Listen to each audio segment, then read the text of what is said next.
Hello, I'm Okay. Craig Waters, editor of Global Railway Review, and joining me today on this video is Michael Kloecker, the Head of Solutions Management Railways at Nokia. Michael, thank you for speaking with me today. Yeah, thanks, Craig. Happy to be here to talk a little bit on the, let's say, mission critical communication. In the coming years, we expect new technologies here. A bit on my background, I'm doing railways since around about 2006 in product solution management, also in sales activities, dealing in the beginning with GSM-R technology. You might know this existing telecommunication we are using for railways, but since almost 10 years, we are dealing also with what are the successor technologies for GSM-R. And I think today we will give a bit of a introduction on the topic from the past to the current situation where we are.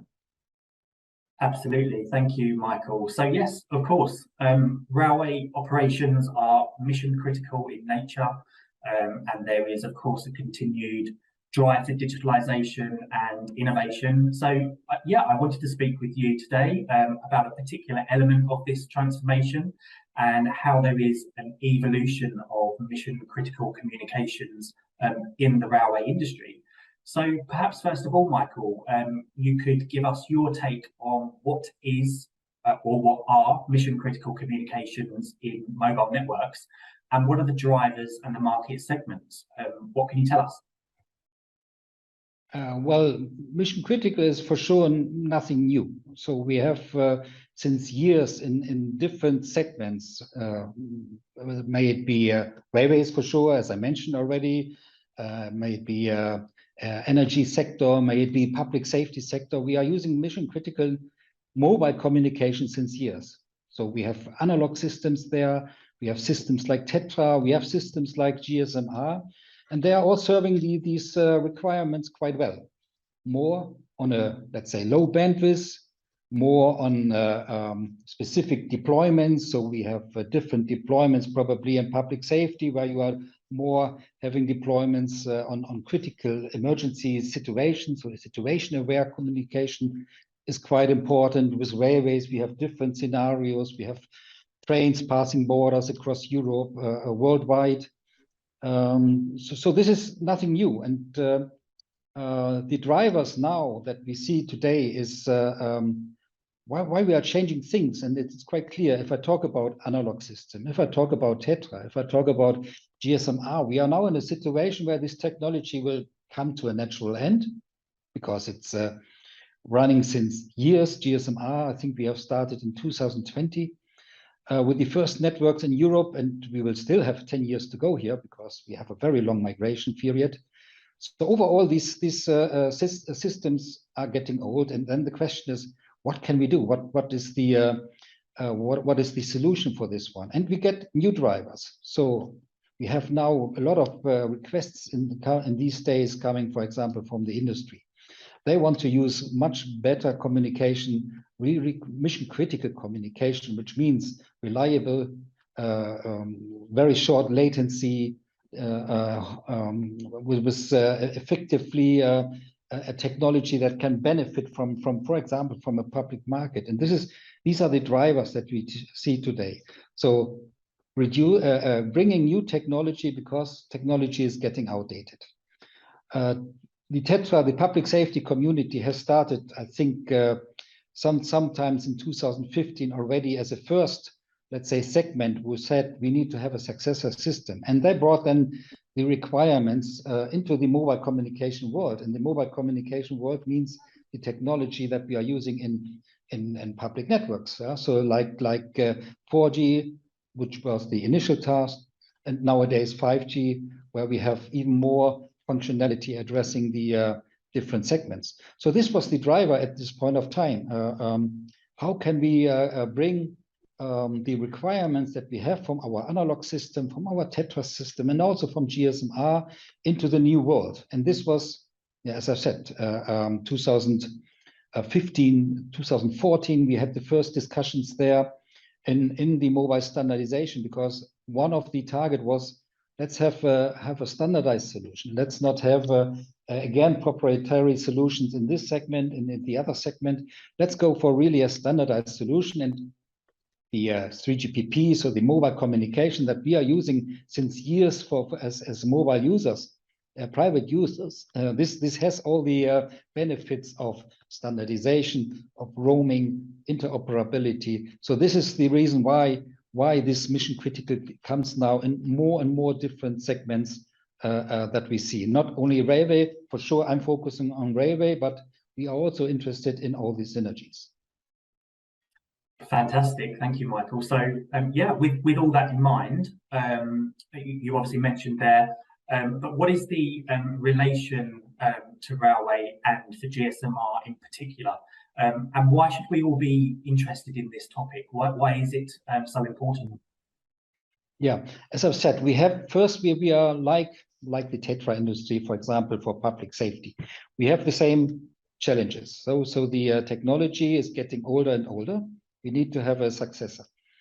Then we analyzed this quite in the beginning. So what are the typical Tetra functionality that public safety is using? We even have Tetra in some railway networks. So it's not all unknown to the railway segment, but especially for the main line where we are using a lot GSMR, we have said, okay, we have group communication. We have reliable quality of service requirements there in the current network. We need to have, for example, the radio network needs to be efficiently used. Broadcast mechanisms are required. Addressing schemes need to be very flexible in a public safety world. If you want to address your leader in the specific team, the fire worker head or the fire workers on site, you need to have a very flexible addressing schemes. And we have similar requirements in railway. And so we have said, okay, let's have a look. What are the synergies? What are the commonalities where we can benefit from requirements that were driven by these segment? Where can we bring in requirements? For example, this very specific dynamic addressing scheme. We found now that there are a lot of interest also in other segments on what the railway requirements are coming into when railway requirements are coming into the game. So this is what we think. There's a lot of benefits from the functionality. There are synergies, and overall, what does it mean for the industry? The more people you can address with your specific solutions, the better it is for both sides, for the operator and for the industry, because we do not need to have too many bespoke solutions like we probably had in the past. We are now going to a standardized solution. We are taking the requirements from the different segments, defining a solution which addresses a lot of these different segments. For sure, there are always specific enhancements, specific requirements, but the big part is already common. And this is really a good sign and also a good message to the operators, to the industry, because they can rely on probably a very broad ecosystem, whether this is in the infrastructure, whether this is on the clients.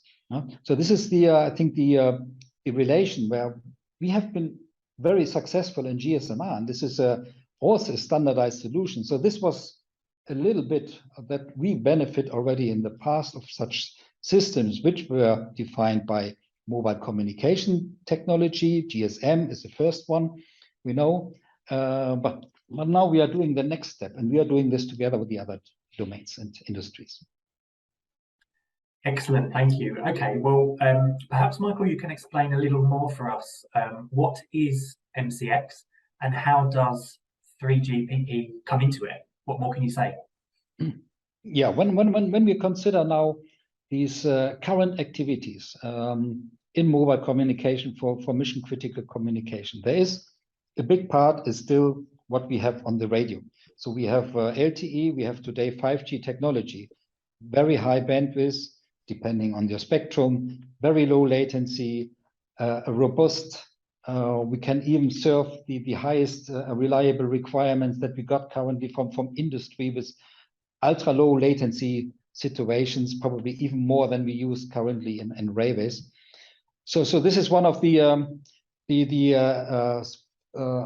component, the building block that we have. So it's a reliable radio and core network with redundancy concepts that are introduced. And then we have this new topic, which we call this mission critical application. And this was started, as I've said, when the Tetra community was thinking about LTE, was thinking about this technology. They have said, oh, we need to have some way of how can we achieve the similar functionality in Tetra? How can we do group communication? Can we do this? Do we need to put this in every base station? Do we have to put this in every core network, like we, for example, have today in GSMR, or can we do something more on an application level? So then we are much more flexible when it comes to later changes in radio technology, for example. We are still building on an application-centric realization of the functionality, and we can skip later on different railway technologies. And this was one of the main drivers also from the railway, that we are now for the future have a system which is probably not too bound into the details of a BTS, of a radio base station, of a switch, but keep it a bit more on the application level. And this is what was introduced then. First time was release 12, and this was completed in 2050. So this means that someone has said, let's put some application-centric realization of, for example, group calls or other functionality. So the group call is more or less running over the transport. So it's like a over the top. I would not say it's comparable to WhatsApp or Skype or whatever, but there are some concepts which were founded at this point of time, which are more realized on the application layer without impacting the transmission, the transport. For sure, there's interaction. Yes, the interaction with respect to quality of service. We need to have efficient radio, but a lot of functions are on these 3GPP application layer. And this was introduced at this point of time, as I've said, driven by the Tetra and public safety energies. But from Nokia point of view, we have been following this very careful from the beginning, because at this point of time, we know we have to find a solution for GSMR replacement in the future. We have new requirements. We need to have a replacement. We want to go for this digitalization. We have more bandwidth. We have more clients. We have considering not only the train, but also the IoT devices, Internet of Things devices, and so on and so on. Video is getting more important. Automation is getting more important. And then we have said, okay, let's have a look. And we are putting then in parallel to what was done in the initial phase, let's have a voice group call, more data-oriented applications or service enablers. I would say service enablers have been incorporated into this standardization. Video has been incorporated, group communication, private calls, a lot of different use cases that we think are now very good to fulfill the railway requirements. And the railway have defined their requirements for the new system beyond typical only voice or a little bit of train control, but there's automation. There will be video coming in the future. There are a lot of use cases that we want to deal with. And this was the driver, bringing all the requirements of the railways into this 3GPP activity. And every release, and as I've said, we have started in release 12, 13 with public safety. Release 15, which was coming in 2019 or finalized, we put the first railway features into this one. Functional addressing, for example, the concept that we have in GSMR, where you can address a train by his train running number, but you do not need to know his specific ISDN or other identifier, zip identifier. So there's a functional addressing scheme. And this was brought in the first time in the release 15. And now we are already in release 18, and we are still not there because there are new requirements, there are enhancements needed. So this is currently the work in this 3GPP environment, in parallel to bringing, let's say, the quality of service mechanisms into the radio. This needs to be done, right? And aspects to have an efficient radio usage for group communication, to not doubling all the data. You can do this in an efficient broadcast. So this is running in parallel. And this is not finalized, it's continuing. Right.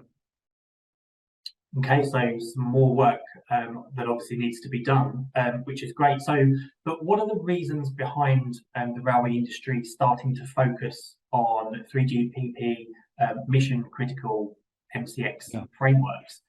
What would you say are the main benefits, Michael?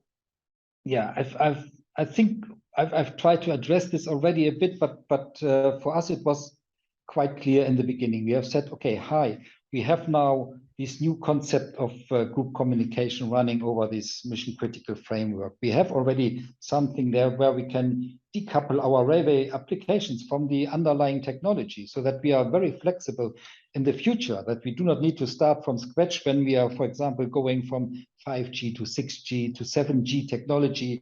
No, we can rely on what we did already on this architecture. And these architecture concepts of this mission critical framework are exactly the one that we want to introduce now for railway, to keep a little bit the train control, the voice application independent of whether this is 5G, 4G, 6G, whatever. And this was one of the main benefits. And for sure, for us as industry, the benefit is that this is a technology standardized, a broad ecosystem, different industry segments using this functionality. So for us, it's for sure, and not only for the industry, it's for us and it's for the operator as well. He's relying now not on a niche technology, he's relying on a very broad consent requirement and solution.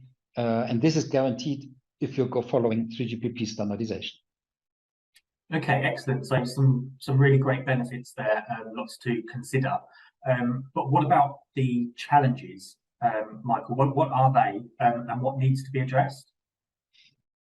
Yeah, as I've said, we started 10 years ago, and for sure it was a long way defining requirements specifically now for railways, but it also shows that you cannot do this in one release of a standard. Yeah, so it will take several time because this complexity is quite, I would say, quite high. We have a lot of use cases that we are addressing, and we have already found, for sure, there are commonalities, but we also found that some of the let's say the concepts of a public safety use case, where you really have your specific environment, where you have a very strong role of a dispatcher who's dispatching his team. He's aligning the team, combining them, bringing information to them. This is a bit different to what we have in railway, where the train is running across the country. You have emergency calls. Now you need to define where is the train, what are the other trains in this area, other people, a maintenance worker there. Do we need to inform them in case of an accident? This is a different concept. This is more a centralized concept where you have to know where are all my team members, where are all my trains and where are my maintenance workers? Can I address them in an automatic way? And these are sometimes these challenging thing, and this is why we are now going even from release 17, which is the currently still ongoing standardization work. The next step is already coming, and we are putting already some enhancements into this because we have to address these differences. And this is a little bit the challenge.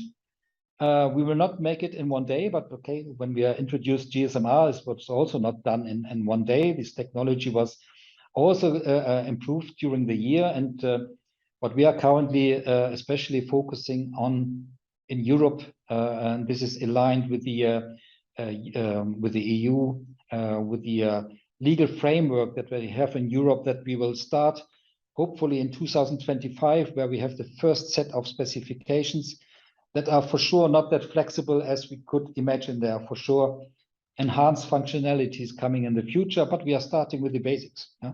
The basics are there. We are able to do what we do today with group communication. Voice is always and still important for railways, but also the train control. Yeah, so automation of train control.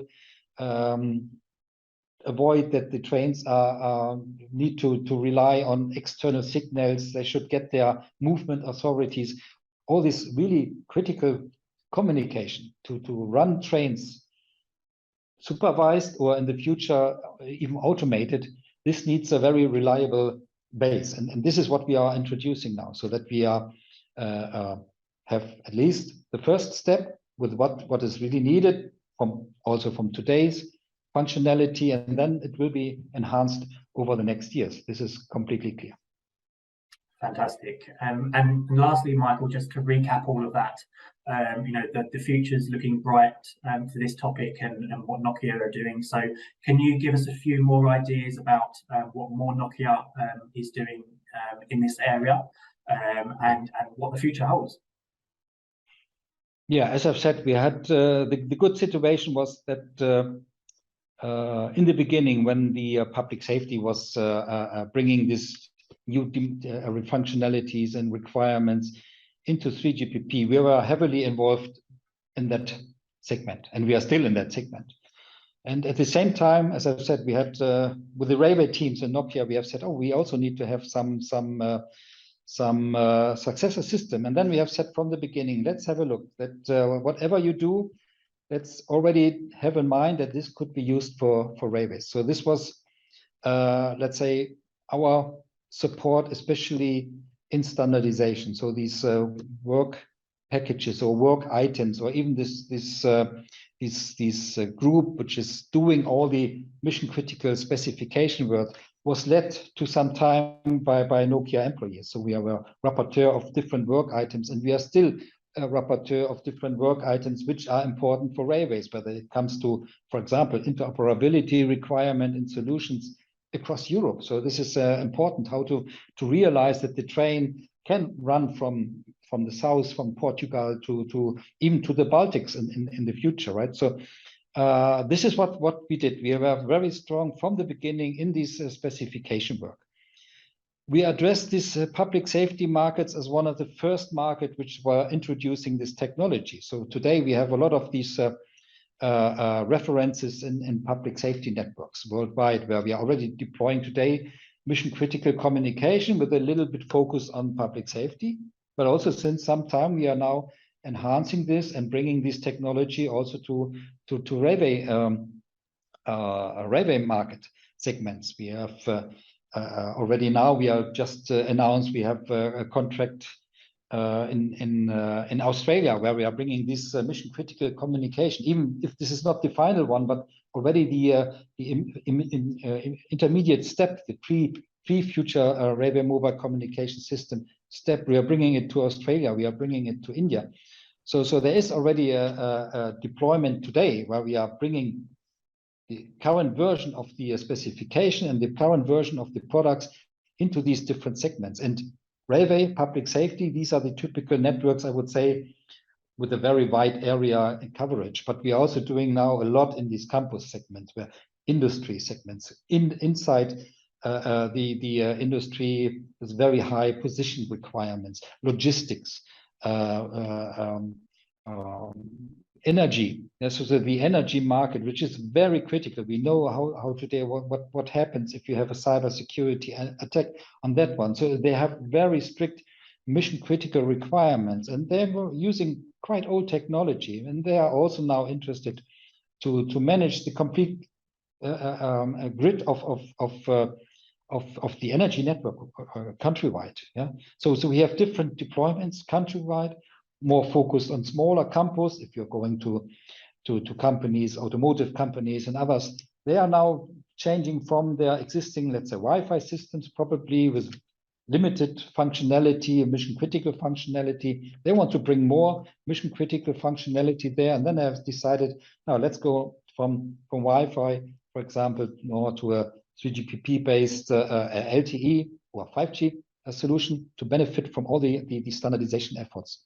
And we are in there. We are doing already a lot of projects in energy, in public safety, most of them because of the longer history, but now also in railway, especially when it comes to outside Europe, because Europe has this legal framework. You need to have these agreed among all member states. So it's a EU that defines these specifications for interoperability, and this will take some years. So we are expect 2025 deployments in Europe, but outside Europe, there's no demand for that, and they have probably even older systems in place they want to replace, or have higher urgent demands for video, for self-driving trains, probably in smaller areas. And this is why we are offering already solutions in that segment. So we are very broad now in the different industry segments. This is why also Nokia had specifically defined in, let's say, enterprise solution business group, where we exactly focusing on these domains with all the synergies that we get. Yeah, that's great, Michael. That actually brings us to a nice close.